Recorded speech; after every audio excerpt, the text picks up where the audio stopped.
ഒരാൾക്ക് അള്ളാഹുവിനെ റബ്ബാണെന്ന് ഇഷ്ടം തോന്നിയില്ലെങ്കിൽ ദുആക്ക് ഇജാബത്തില്ലെന്ന് തോന്നുമെന്നതാണ് കുറച്ച് വലിയ കാര്യം ഞാൻ പറഞ്ഞ നിങ്ങളത് സൂക്ഷിച്ച് ശ്രദ്ധിച്ചിരുന്നാൽ മനസ്സിലാവും. നമ്മളെപ്പോൾ തോർക്കുമ്പോഴും അതിൻ്റെ ഒക്കെ ഉള്ള കൂടെ ഉള്ളത് റബ്ബന എന്നാണല്ലോ. റബ്ബനാ ആതിന, റബ്ബനാ ഹബിലന, റബ്ബനാ ളലംനാ അൻഫുസന, റബ്ബനാ തഖബ്ബൽ മിന്ന, ഒക്കെ റബ്ബന ഉണ്ടാവും. ആ റബ്ബ് എന്നുള്ള വാക്ക് അസ്മാഉൽ ഹുസ്നയിൽ ഇല്ല.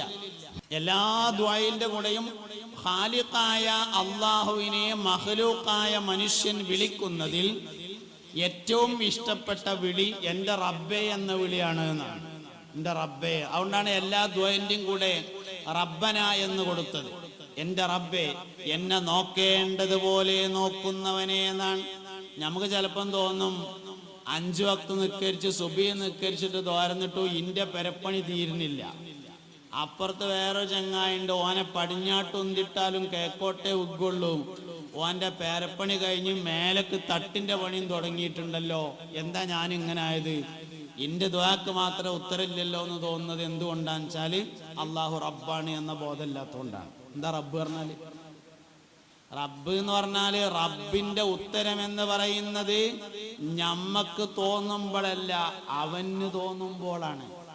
നിങ്ങൾ എന്നോട് തോരുന്നോളി ഞങ്ങൾക്ക് ഉത്തരം തരാന്ന് അള്ളാഹു തആല പറഞ്ഞിട്ടുള്ളത്.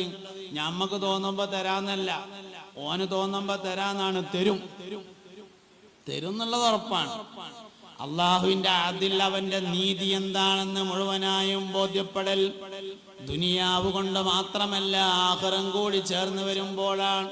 ആഖിറത്തിലെത്തുമ്പോൾ മനസ്സിലാകും എന്തുകൊണ്ടാണ് ഞാൻ ഇങ്ങനെയായത്, എന്റെ പെരപ്പണി തീരാഞ്ഞത്, എന്തിനാ എനിക്ക് ദണ്ണുണ്ടായത് എന്ന് മനസ്സിലാവും. നേരത്തെ നമ്മൾ ഇബ്രാഹിം നബിയുടെ താരീഖ് പറഞ്ഞു. നമ്രൂദ് രാജാവിനെതിരിലാണ് ഇബ്രാഹിം നബി അലൈഹി ഇസ്ലാം പ്രവർത്തിച്ചത്. സയ്യിദുന ഇബ്രാഹിം നബി അലൈഹി ഇസ്ലാമിനെ നമ്രൂദ് രാജാവ് തീയിലിടാൻ വേണ്ടി കൊണ്ടുപോകുകയാണ്. ആ സമയത്ത് മുഖറബുൽ അംലാക്കായ ജിബ്രീൽ അലൈഹി ഇസ്ലാം ഇറങ്ങി വന്നിട്ട് ഇബ്രാഹിം നബിനോട് ചോദിക്കുന്നുണ്ട്, ഇബ്രാഹിം നബിയെ നിങ്ങൾക്ക് അള്ളാഹുവിലേക്ക് വല്ല ആവശ്യമുണ്ടോ എന്ന് ചോദിച്ചപ്പോൾ ഇബ്രാഹിം നബി അലൈഹി ഇസ്ലാം പറഞ്ഞു, എനിക്കെന്താണ് ആവശ്യമുള്ളത് എന്ന് എന്നേക്കാൾ അറിയുന്നവനാണ് എൻ്റെ റബ്ബ്. അതിനാൽ എനിക്ക് എൻ്റെ റബ്ബിനോട് ഒന്നും പറയാനില്ല എന്ന് പറഞ്ഞു. ഇത് നമ്മള് അള്ളാഹു തആലക്ക് പഠിപ്പിച്ചു കൊടുക്കുകയാണ്. ഇങ്ങനെയൊക്കെയാണ് വേണ്ടത് പടച്ചോനെ, ഇത് ചെയ്യണതൊന്നും ശരിയല്ല, എനിക്ക് എൻ്റെ പെരപ്പനൊന്നും ഉത്തരം നീട്ടിക്കൊണ്ടോണത് ശരിയല്ല, തുടങ്ങിയിട്ട് 1.5 കൊല്ലമായി ഇപ്പോഴും പൂർത്തിയായിട്ടില്ല എന്ന് നമ്മൾ അങ്ങോട്ട് പറഞ്ഞു കൊടുക്കും പോലെയാണ് ദുആ. ദുആ എന്ന് പറയുന്നത് അവകാശം ചോദിക്കലല്ല, ദുആ എന്നതൊരു ഇബാദത്താണ്. ദുആ ഇബാദത്താണെന്ന് മനസ്സിലാക്കണം. അല്ലാതെ നമുക്ക് എന്തോ കാര്യമായിട്ട് അള്ളാന്റെ അടുത്ത് കിട്ടാണ്ട് അവകാശം ചോദിക്കാണ്. ഒരവകാശവും കിട്ടാനില്ല. തന്നതിന് നമ്മൾ ഇതുവരെ ശുക്രൊന്നും ചെയ്തിട്ടില്ല എന്നുള്ളതാണ്. മഹ്ശറയിൽ ഒരാളെ കൊണ്ടുവരുമെന്ന് പറയുന്നുണ്ട്, ഹദീസിലുണ്ട്. ഒരു മനുഷ്യൻ മഹ്ശറയിൽ വരും, എന്നിട്ട് അല്ലാഹു സുബ്ഹാനഹു വ തആല ആ മനുഷ്യൻ സ്വാലിഹായ ഒരു മനുഷ്യനേക്കാരം. അപ്പൊ ആ മനുഷ്യനോട് പറയും, മലക്കുകളോട് പറയും, പഠിച്ച മലക്കുകളെ, എൻ്റെ ഒരു സ്വാലിഹായ അടിമ വന്നിട്ടുണ്ട്, എൻ്റെ റഹ്മത്ത് കൊണ്ട് അവനെ നിങ്ങൾ സ്വർഗത്തിൽ പ്രവേശിപ്പിക്കുക എന്ന് പറയുമ്പോൾ ആ മനുഷ്യൻ പറയത്തരേ, പഠിച്ചോനെ എൻ്റെ റഹ്മത്തൊന്നും വേണ്ടി വരില്ല, എൻ്റെ ഇബാദത്തൊന്ന് കണക്കൂട്ടിയാൽ തന്നെ പോകാൻ പറ്റും, അതിനാത്രയും ചെയ്തിട്ടുണ്ട് എന്ന് പറയും. അപ്പൊ അല്ലാഹു തആല വീണ്ടും പറയും, ബൽ ബി റഹ്മത്തി, മലക്കുകളെ കണക്കൊന്നും കൂട്ടാൻ നിൽക്കണ്ട, ഇന്റെ റഹ്മത്ത് കൊണ്ട് ഓനെ സ്വർഗത്തിലാക്കിക്കാളി എന്ന് പറയുമ്പോൾ ഓൻ രണ്ടാമതും പറയും, പഠിച്ചോനെ റഹ്മത്തൊന്നും വേണ്ടി വരില്ല, ഞാൻ അത്യാവശ്യം ഉംറയും സിയാറത്തും ഒക്കെ ചെയ്തിട്ടുള്ള ഒരാളാണ്, എത്തിങ്ങാനൊക്കെ കുറച്ച് പൈസ കൊടുത്തിട്ടുള്ള ആളാണ്, അതുകൊണ്ട് എന്റെ അമലൊന്ന് കണക്കൂട്ടിയാൽ തന്നെ സ്വർഗത്ത് പോകാൻ മാത്രം ഉണ്ടാവും, അതൊന്ന് കൂട്ടിയാൽ മതി, എന്റെ റഹ്മത്തൊന്നും വേണ്ട എന്ന് പറയുന്നതാണ്. മൂന്നാമത് മനുഷ്യൻ പറയും, പഠിച്ചോനെ എന്നാലും എനിക്ക് എന്റെ ഇബാദത്തിന്റെ കണക്കൊന്ന് കൂട്ടിക്കണ്ടാല് ഒരു റാഹത്തുണ്ടായിരുന്നു എന്ന് പറയുമ്പോ അള്ളാഹു പറയും മലക്കുകളോട്, എന്നാ ഒന്ന് കൂട്ടി കാണിച്ചു കൊടുത്താളെ അറിയാം. അങ്ങനെ ആദ്യം കണ്ണ് എന്ന നിഅമത്തിനെ പരിചയപ്പെടുത്തുന്നതാണ്. ആദ്യം മഹ്ശറയിൽ പരിചയപ്പെടുത്തുന്നത് കണ്ണ് എന്ന നിഅമത്തിനെയാണ്. അള്ളാഹു മനുഷ്യന് നൽകിയിട്ടുള്ള കണ്ണ് എന്ന നിഅമത്ത്, ഒരു നോട്ടം നമ്മൾ നോക്കുമ്പോൾ 3 കോടി വസ്തുക്കളെയാണ് ഒറ്റ നോട്ടത്തിൽ കാണുന്നത് എന്നാണ്. ഞാൻ ഈ ക്ലാസ് കൊണ്ട് നോക്കുകയാണെങ്കിൽ ക്ലാസ് മാത്രമായിട്ട് ഒരിക്കലും കാണൂല. അതിന്റെ മുമ്പിലുള്ള ബോക്സ് കാണുന്നുണ്ട്, ക്ലാസിന്റെ ബാക്കിലുള്ള പിന്നെ ഫ്ലാസ്ക് കാണുന്നുണ്ട്, അതിന്റെ അപ്പുറത്തുള്ള കസാലി, ആൾക്കാർ, കർട്ടന്, അങ്ങനെ ഓരോ മനുഷ്യന്റെയും രോമങ്ങള്, ഓന്റെ കുപ്പായം, അതിന്റെ നൂല്, ഇങ്ങനെ 3 കോടി വസ്തുക്കളാണ് ഒറ്റ നോട്ടത്തിൽ കാണുന്നത്. ഒരു മനുഷ്യൻ ഒരിക്കൽ അവന്റെ കണ്ണുകൊണ്ട് നോക്കുന്ന ആ സാധനം CCTV ക്യാമറ വെച്ചിട്ട് നോക്കണമെങ്കിൽ 30,000 ക്യാമറകൾ വേണ്ടി വരുമെന്നാണ്. അതാണ് കണ്ണിന്റെ കപ്പാസിറ്റി. അതുകൊണ്ട് കണ്ണ് എന്ന നിഅമത്തിനെ പരിചയപ്പെടുത്തിയിട്ട് ഇവൻ ചെയ്ത ഇബാദത്തുകൾ അതിന് ശുക്റായിട്ടുള്ള കണക്കൂടിയും കൊടുക്കുമ്പോൾ കണ്ണ് എന്ന ഒരൊറ്റ നിയമത്തിനെ കവർ ചെയ്യാൻ ഇനി ഇബാദത്ത് ചെയ്യേണ്ടി വരുന്നതാണ്. ഇത് കാണുമ്പോൾ അവൻ പറയത്തില്ല, പഠിച്ചോനെ വേണ്ട, ഇന്ത്യ ഭാഗത്തോണ്ട് വേണ്ട, അന്റെ റഹ്മത്ത് കൊണ്ട് മതി. അങ്ങനത്തെ അള്ളഹാനോടാണ് എന്താ തരാത്തതെന്ന് ചോദിക്കണേ. നമ്മള് തന്നതിന് തന്നെ ഒന്നുമില്ല. അരമണിക്കൂർ പല്ലുവേദന ഉണ്ടാവുമ്പോ പല്ലുവേദനയില്ലാത്ത 23.5 മണിക്കൂറിനെ മറക്കണേ നമ്മള്. അരമണിക്കൂർ പല്ലുവേദന, അപ്പൊ നമ്മളിങ്ങനെ പിടിച്ചാണ്ട് പറയും, എന്താ ഈ പഠിച്ചോനെ എന്തിനാ റബ്ബേ ഇന്നെങ്ങനെ അടങ്ങാറാക്കണത്, എപ്പോലും പല്ലുവേദന തന്നെയെന്ന് പറയും. സംഗതി അരമണിക്കൂറുള്ളൂ. 23.5 മണിക്കൂർ പല്ലുവേദന ഇല്ലാത്തത് കഴിഞ്ഞു പോയിട്ടുണ്ട്, ഓർമ്മ ഉണ്ടാവില്ല. വണ്ടി തട്ടിയ ഡേറ്റ് നമുക്ക് എല്ലാവർക്കും ഓർമ്മ ഉണ്ടാവും, വണ്ടി വാങ്ങിയ ഡേറ്റ് ആരും ഓർക്കലില്ല. വണ്ടി തട്ടിയത് നിയമത്തല്ല, വണ്ടി വാങ്ങിയത് നിയമത്താണ്.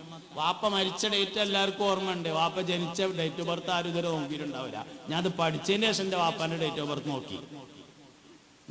വാപ്പ മരിച്ചതല്ലല്ലോ നിയമത്ത്, വാപ്പ ജനിച്ചതായിരുന്നു നിയമത്ത്. നിഅമത്തുകളെ നമ്മൾ ഓർക്കുന്നില്ല, നിഖ്മത്തുകളെയാണ് ഓർക്കുന്നത്. എന്നിട്ട് അവസാനം പഠിച്ചവനെ കുറ്റം പറയാൻ നിൽക്കുക. അള്ളാഹു റബ്ബാണ് എന്നത് കൽബിക്കാണ് കയറണമെങ്കിൽ രേഷം പണി ഉണ്ടാവും. അത് കയറിയാലേ ഖദാ ഖദർ ബോധ്യപ്പെടുള്ളൂ. അള്ളാഹു റബ്ബാണ് എന്ന തോന്നൽ കയറാതെ ഖദാ ഖദർ ബോധ്യപ്പെടൂല. ഖദാ ഖദർ ഒരു ഇൽമല്ല, അതൊരു ബോധ്യമാണ്. അള്ളാഹുവിന്റെ ഖദാ ഖദറിലുള്ള വിശ്വാസം എന്ന് പറയുന്നത് ഒരു ഇൽമല്ല, ശരിക്ക് അതൊരു ബോധ്യമാണ്. ആ ബോധ്യം ഉണ്ടാവണമെങ്കിൽ അള്ളാഹു റബ്ബാണ് എന്ന ബോധ്യം ആദ്യം കൽബിലേക്ക് കയറേണ്ടതുണ്ട്. അതുകൊണ്ട് നോക്കേണ്ടതിനെ നോക്കേണ്ടതുപോലെ നോക്കുക എന്നതാണ് റുബൂബിയ്യത്ത്. അത് നമുക്കുണ്ടെങ്കിൽ മാത്രമാണ് എല്ലാ കാര്യങ്ങളും ക്ലിയറായി വരുന്നത്.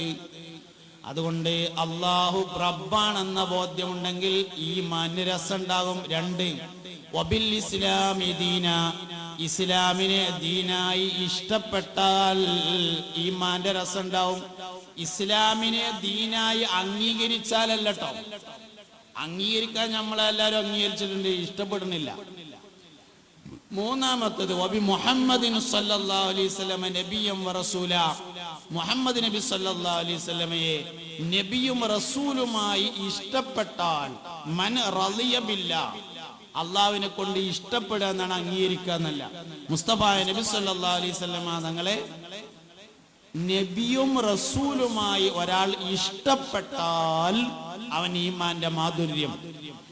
സഹീഹുൽ ബുഖാരിയിലെ ബാബു ഹലാവത്തുൽ ഈമാൻ എന്ന് പറയുന്ന ഒരു അധ്യായമുണ്ട്. ഈമാന്റെ മധുരത്തെ കുറിച്ച് പറയുന്ന പാഠം. ഈമാൻ വലിയ മധുരമുള്ളതാണ്, പക്ഷെ എല്ലാവർക്കും മധുരം കിട്ടൂല. മധുരം കിട്ടണമെങ്കിൽ 3 നിബന്ധനയുണ്ട്. ഒന്ന്, അള്ളാഹുവിനെ ഖാലിഖായിട്ട് ഇഷ്ടപ്പെട്ടതുകൊണ്ട് കാര്യമില്ല, അള്ളാഹുവിനെ മാലിക്കായിട്ട് ഇഷ്ടപ്പെട്ടുകൊണ്ട് കാര്യമില്ല, അള്ളാഹുവിനെ റാസിഖായിട്ട് ഇഷ്ടപ്പെട്ടുകൊണ്ട് കാര്യമില്ല എന്നതാണ് ഏറ്റവും പ്രധാനപ്പെട്ട കാര്യം. ഇനി അള്ളാഹു തആലാന്റെ ഇഷ്ടത്തിൽ വേറെ പ്രത്യേകത ഉണ്ട്. അങ്ങോട്ട് ഇഷ്ടപ്പെടുന്നതിനേക്കാൾ ഇങ്ങോട്ട് ഇഷ്ടം അള്ളാഹു തആലാക്ക് ഉണ്ടാവും എന്നുള്ളതാണ്. നമ്മൾ അള്ളാഹുവിനെ അങ്ങോട്ട് ഇഷ്ടപ്പെടുന്നതിനേക്കാൾ കൂടുതൽ അള്ളാഹു തആലാക്ക് നമുക്ക് ഇഷ്ടപ്പെടാം, അങ്ങോട്ട് ഇഷ്ടപ്പെടും. പക്ഷെ ആ ഒരു ബോധം നമ്മളെ കൽബിൽ വരണം. വാപ്പ വരെ 3ാമത് മദ്യം പറയാൻ പോകില്ല എന്നാണ്. ഒരാൾ അങ്ങാടിയിൽ നിന്ന് വൈകുന്നേരം പെരേക്ക് പോകുമ്പോ റോഡ് സൈഡിലുള്ള ഒരു പെരന്റെ വാതിൽമ പോയിട്ട് മുട്ടി. അവിടെ എന്താ പെൺകുട്ടികളെന്തോ ഉണ്ട് തോന്നുന്നുണ്ട്, മുട്ടി. അങ്ങനെ ആകെ പ്രശ്നമായാൽ വാപ്പ മദ്യം പറയാൻ പോകും. എൻ്റെ കുട്ടിയുടെ അബദ്ധം പറ്റിയതാണ്, ഓൻ ആ വാതിൻ്റെ അടുത്ത് കൂടെ ഇങ്ങനെ പോന്നപ്പോൾ മഴ പെയ്തിരുന്നു, അപ്പൊ കൈ വീശിയപ്പോൾ തട്ടിയതാണ്, ഇനി ഉണ്ടാവില്ല, ഞങ്ങൾ പൊരുത്തപ്പെട്ടാളി എന്നൊക്കെ പറഞ്ഞിങ്ങാണ്ട് അത് മദ്യം പറഞ്ഞാണ്ട് പോരും. 4 ദിവസം കുഴപ്പമൊന്നും ഉണ്ടായില്ല. 5ാമത്തെ ദിവസം പിന്നെയും പോയി മുട്ടി മൂപ്പര്. എന്നാലോ വാപ്പ മദ്യം പറയാൻ പോവില്ല, ഒരിക്കൽ മദ്യം പറയുള്ളൂ. ഇനി ഇന്നെ കൊണ്ടാവില്ല, ആരാശം നോക്കിക്കോളി.